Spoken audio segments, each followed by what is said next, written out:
Երբ երկրում մարդկանց ձերբակալում են ոչ թե արարքների, այլ խոսքերի համար, դա այլևս մեկ առանձին վերցած մարդու խնդիրը չէ։ Խնդիրը այլ է։ Ինչպիսին է լինելու Հայաստանը։ Ազատ, թե վախեցած։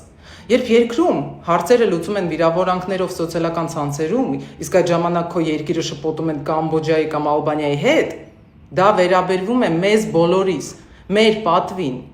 Արդեն 121 օր է, ինչ իմ ընտանիքը կանգնած է ոչ միայն հարազատ մարդու կողքին,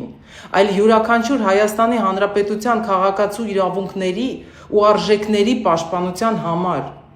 Իմ հայրը կալանքի տակ է այն խոսքերի համար, որ կանգնած է եկեղեցու կողքին։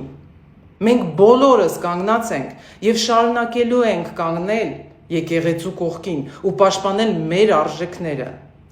Հայրս մեզ միշտ հիշեցնում է, եթե քարը մոռանատ է, որ լեռից ա պոկվել, ապա այն վերածվում է փոշու։ Մեզ չեն կարող վերացնել փոշու։ Վաղը, հոկտեմբերի 18-ին, ժամը 16:30-ին, սպասում եմ ձեզ Ազատության հրապարակում։ Ոչ թե ինչ-որ մեկի համար, այլ ձեզ համար, Հայաստանի համար։